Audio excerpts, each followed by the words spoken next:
Up, we're going to be talking more about the Hurricane Lee, but we got to focus on some of the storms we have going on out there right now. One severe thunderstorm warning still in effect, but you see the large cluster of storms continuing to build towards the north and east. This is going to bring some storms this evening as we go through the next, I'd say, 2 hours or so. You can see the movement, new warning popping up here on the other side of Cleveland County and Rutherford County. So that one's moving in. So don't be surprised that we see some additional warnings. This little arc of storms will move through between now and about 9 o'clock. After that, things will calm down. Friday looks actually pretty nice, albeit a little bit cloudy at times. But Saturday morning, wake up to some clouds. By the afternoon, get ready. Afternoon and evening storms. A lot of activity out at the Speedway this weekend. Just plan. There's going to be scattered storms this weekend into early next week. You could see all the storms that are out around on Sunday as well in the afternoon. Those are going to be the 2 days that most of our 5-day rainfall is going to come from. Saturday into Sunday. It won't rain the entire day. These aren't washouts, by the way. These are scattered storms in the afternoon.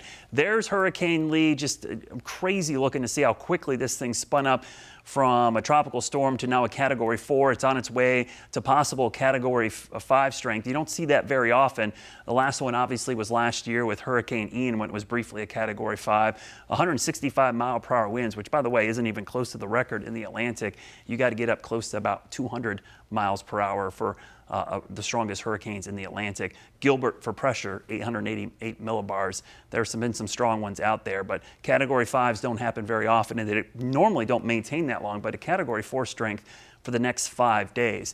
There's the center of circulation moving northwest. I guess the good news in this, it's not expected to impact any land in the next 5 days, so there will be some big swells down here in the northern Caribbean, and eventually some big swells for the East Coast, so rip currents by early next week.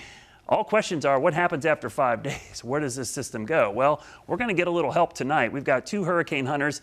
Last night I showed you on social media, they were on their way to St. Croix. They moved the planes from over there towards the Gulf Coast, basically in Tampa. They had 1 plane that moved out there, and then 2 planes from over in Biloxi. They're moving now towards the storm, so that's where the current location of the hurricane hunters are right now. It'll be heading into the storm this evening, collecting data along the way. That'll help with the spaghetti plots. These are the model tracks. So you see the clustering here pretty much between the Outer Banks and Bermuda, closer to Bermuda than the U.S. But if we see a shift back to the west, that's something we're going to have to watch carefully. That's why everybody on the East Coast needs to pay attention to this storm over the next 7 days. The water ahead of it is very warm, but once it gets north, there's a little good sign as well. Cooler water. We had upwelling from Franklin and Idalia, so once it moves north, not that it's going to weaken completely, but it won't be a Category 4 or 5 likely when it gets up there close to Bermuda. It will likely weaken to a 2 or 3. Still a powerful hurricane. The steering currents are all about that high pressure system to its north.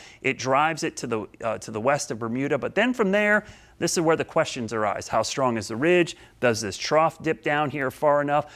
I'm growing a little more confident it's going to miss the southeast, but it's once you get up here into the northeast that folks have got to pay attention. So into the weekend, you could see that we're going to have scattered storms both days this weekend. We also have a new severe thunderstorm warning. Let me go to that real quickly here, see if we can't show it to you. That new severe thunderstorm warning is down here for Chester and parts of Lancaster County. Just want to quickly show you that because that was a new warning that just popped up. Your Guy Roofing 7-day forecast, 88 tomorrow, mid-80s this weekend. Let's go into the future 10 days and show you much cooler weather for next week. Look at those temperatures falling back into the upper 70s, guys. Looks great.